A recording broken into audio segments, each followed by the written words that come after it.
अस्सलाम वालेकुम। मैं मुनीर अहमद और आप देख रहे हैं मेरा YouTube channel Munir Gill official. जिन लोगों ने मेरे चैनल को अभी तक सब्सक्राइब नहीं किया वो जल्दी से सब्सक्राइब कर लें, क्योंकि मैं हमेशा ही वीडियो बनाता हूँ, आपके लिए अच्छी से अच्छी वीडियो बनाता हूँ। मैं आज बताने लगा हूँ कि सुबह की रूटीन क्या होती है हमारी यूट्यूबर की। तो हमारी यूट्यूबर की रूटीन ये होती है जो गाँव में रहते हैं। ज़ाहिर बात शहर में भी जाना होता है, गाँव में ज़्यादा टाइम स्पेंड करना होता है। तो सुबह उठना, और जितने भी सॉफ्टवेयर इंजीनियर होते हैं वो लेट सोते हैं, लेट उठते हैं। बट ये है कि गांव में सुबह उठना पड़ता है। आप ना भी उठें तो जो आपने जानवर रखे हैं, चाहे क्योंकि हमने रखी हुई हैं मुर्गियाँ वगैरह, बकते वगैरह, भैंसें वगैरह रखी हुई हैं, और जो ही वो थोड़ी सी रोशनी देखते हैं या मतलब कि तहज्जुद की अज़ान होती है, मैं खुद अपने कानों से तहज्जुद की अज़ान भी सुनता हूँ, सुबह सुनता हूँ, क्योंकि मैं नींद स्पीकर भी काफ़ी मतलब बड़े लगाए हुए हैं, जो ही मौलवी साहब बोलते हैं तो आँख खुल जाती है। तो नमाज़ वगैरह पढ़नी होती है, नमाज़ पढ़ के सो जाना होता है। फिर तकरीबन 9-10 बजे उठना है और उठ के नाश्ता करना है। नाश्ता करने के बाद तो ज़मीन में चक्कर वगैरह लगाना है, और जो मुलाज़िम रखा है उसको देखना है कि जी भैंसों को चारा वगैरह डालें। अभी अज़ान होनी है, अज़ान के बाद मैं नेक्स्ट वीडियो बनाता हूँ।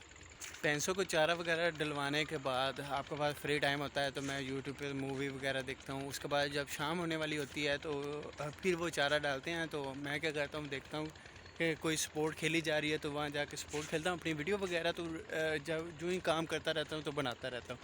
यह है कि शाम को कोई मैच खेल रहा तो उसके साथ खेलना, कोई गुल्ली डंडा हो गया, क्रिकेट होगी वो खेलनी, और मोस्टली कोई ना कोई हमें वो एंटरटेनमेंट कोई ना कोई गेम मिल ही जाती है, अब करनी होती है और टाइम स्पेंड हो जाता है। रात को मैंने काम करना होता है 11-12 बजे तक, 1 बजे तक कोई ऑनलाइन काम करना होता है कंपनीज़ का।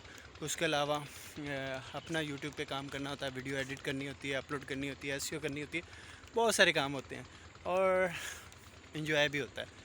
बाकी यह कि गांव में रह के आपको फ्रेश एयर और फ्रेश साउंड मिलता है। साउंड तो लाजमी वो पी पाँ वाला नहीं मिलता, जानवरों का अच्छा खासा साउंड मिलता है, जो मतलब परिंदे वगैरह हैं वो फ्रेशली साउंड मिलता है। दूसरा एक चीज़ है कि अभी मतलब धान की फसल कटाई हुई है और लोगों ने आग लगानी शुरू कर देनी, उसकी वजह से धुआं वगैरह बहुत ज़्यादा हो जाता है इस एरिया में।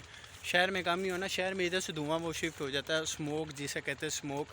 और स्मोक वो यही होती है, जो ये फसल पीछे देख रहे हैं ना, जब ये कट जाएगी, इस साइड पे भी है, तो इसका जो नीचे वाला कचरा होता है ना, उसको लोग आग लगा देते हैं, पर लगाना नहीं चाहिए क्योंकि ये सेहत के लिए बहुत ही ख़तरनाक है। और कहीं पीछे मुझे नज़र आई है, यहाँ कहीं लगी हुई है, ये देखें नीचे नीचे हल्की हल्की लहर है। इससे यह है कि धुंध वगैरह मोटरवे पे काफ़ी हो जाती है, जिसकी वजह से एक्सीडेंट के चांसेस ज़्यादा होते हैं और सेहत के लिए ये ठीक नहीं होती। तो ये सारा ये बस है। बाकी दूध, लस्सी, दही और मक्खन, हर चीज़ एवरीथिंग गांव में फ़्रेश होती है। और बाकी पिज़्ज़ा बर्गर वो तो मेरा फेवरेट है, और फास्ट फूड वो मैं खानी होती है तो वो साथ ही शहर है, वहाँ से आर्डर नहीं होता, बाकी जाके वो अपनी खा लेते हैं। यही रूटीन होती है और इसी रूटीन के तहत सारा दिन गुजरता है। और जब शहर जाना होता है वो डिफरेंट रूटीन होती है। और बाकी ये है कि मोस्टली जब खुशी गमी होती है तो मुझे शरीक होना होता है। पहले वाले साहब थे वो देखते थे, अब मुझे देखना होता है कि कहीं फौतगी होगी है, जनाजे में शरीक होना है, ख़त्म में शरीक होना है, और सारा कुछ शादी वगैरह सारी अटेंड करनी होती है। तो ये मेरी लाइफ है, और ऑनलाइन काम भी करना होता है, ये मेरी लाइफ है। और आपकी लाइफ अगर आपने बतानी है तो मुझे वो टैग कीजिएगा @ और बाकी वीडियो अच्छी लगे तो सब्सक्राइब ज़रूर।